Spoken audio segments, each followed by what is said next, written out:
All right, welcome. We're going to talk about cubes today. When it comes to cubes, it is a lot like difference of squares, where we just have a pattern to remember. That's going to involve us remembering, first of all, what our perfect cube numbers are. Okay.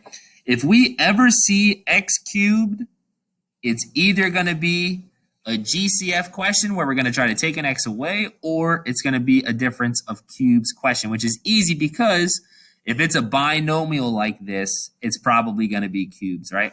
The other big hint is if we see any of these numbers, 1, 8, 27, 64, 125, 216, or 1000, these are all the perfect cubes that you need to memorize for my class. Obviously, we've skipped 7, 8, 9.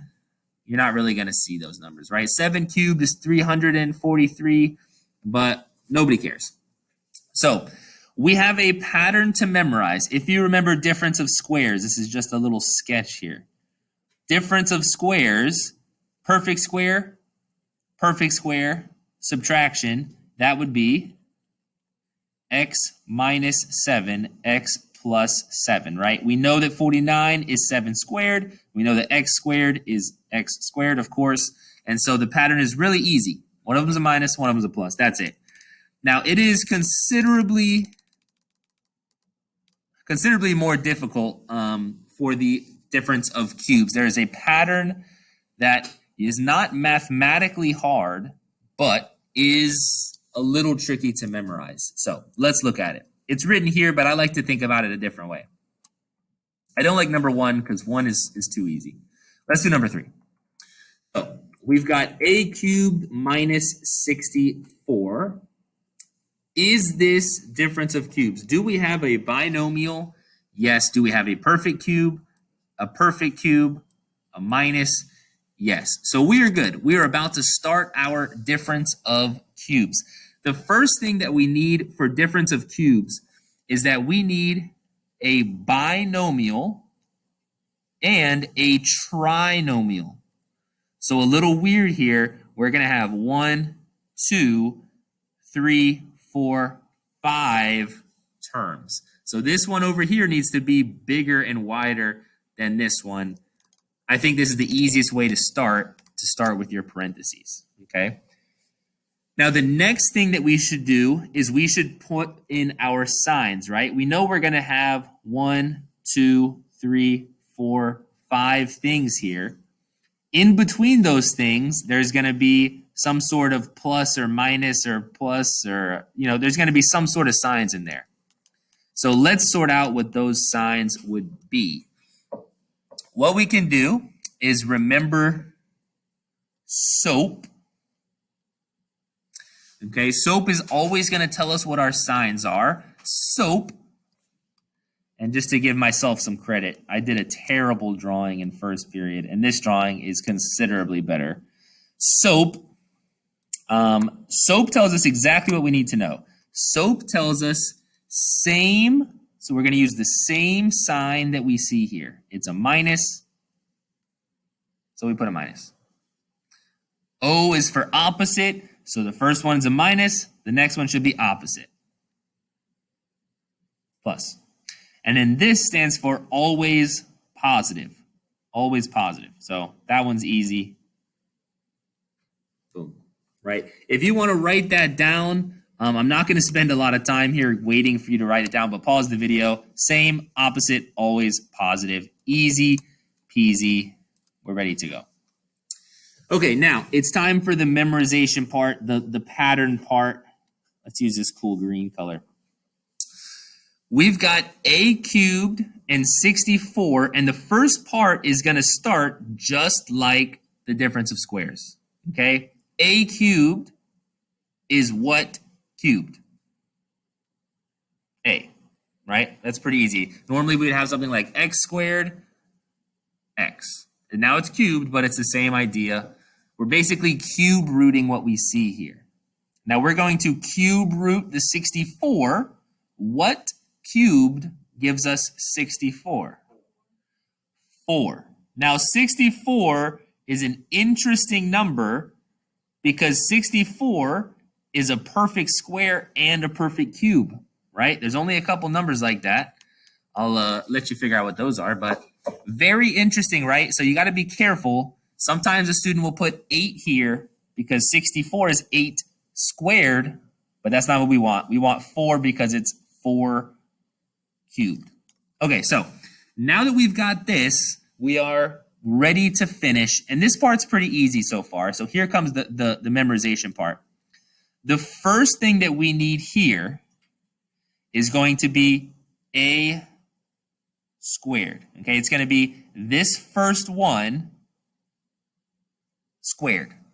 Now that's pretty easy because a squared is literally just a squared. So that's not super hard for us to figure out. But in this first one is going to go a times another a, which is going to be a squared. Okay, I've drawn my arrows here too many times. A squared. Now, in this last piece is going to be 4 squared, which is 16, right? So we've got the first one squared going here. We've got the last one squared going here. Let me get rid of my line a bit. That would be 16.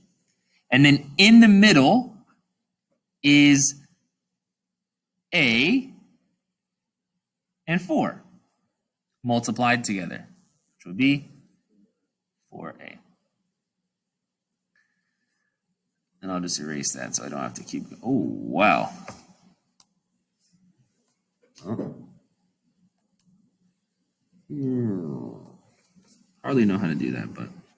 So the strategy is basically we have, 3 different pieces here. And what we're going to do is, for the first one, we're going to send 2 of the first letter, right? A squared goes here. Then for the second one, we're going to send 2. I guess for the third one, we're going to send 2 of the second one. And then for the middle one, we're going to send 1 of each, right? And so sometimes how you'll see this written is you'll see this as like A and B. So this will be AA, this will be AB, and this will be BB. Now that is good for about 1/4 of the students, and that is just nonsense for about 3/4 of the students. So if you like this, that's good. Hold on to that. Think of it like this.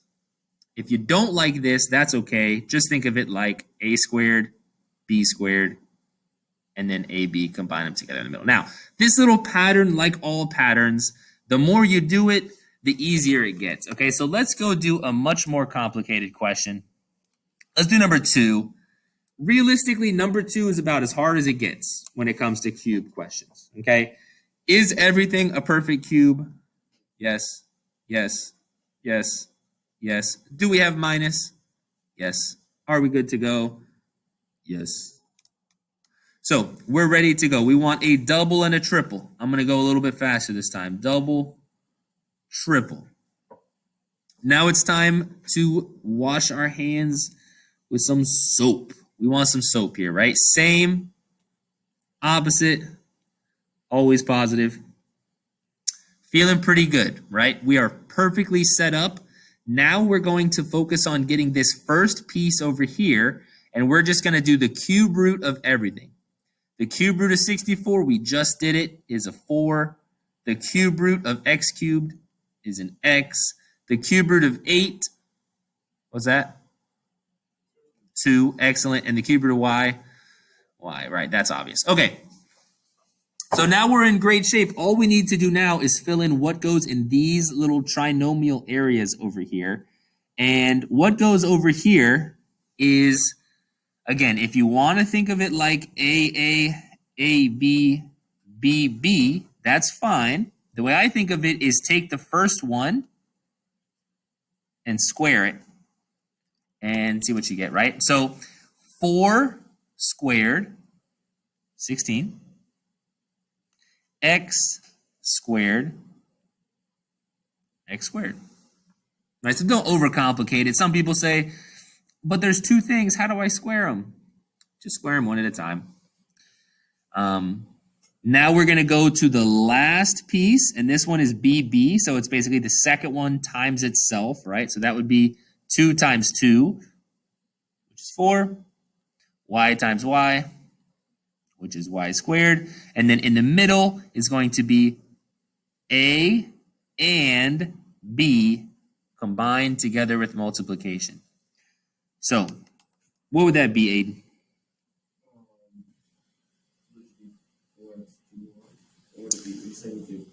Yep. Yeah, easy. 8, because that's 4 times 2, x, and then y. So smart, so smart. Cool. That's pretty much it, right? It's just a pattern. There's nothing else that I can trick you with, okay? If you can do the cube roots, easy, and then if you can remember this pattern, there's nothing else. That's the whole thing. Now, we do have these bottom 4 questions, and they're talking about the sum of cubes.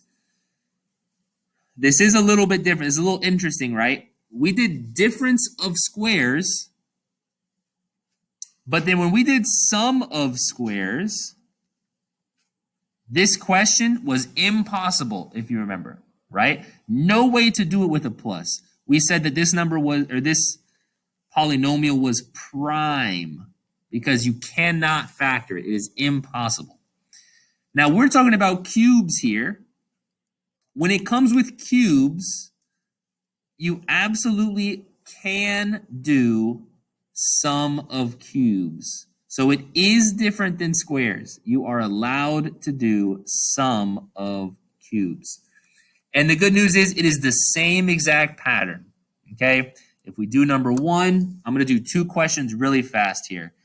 Perfect, perfect. Is it a minus? Actually, doesn't matter. Who cares? We can do a plus as well.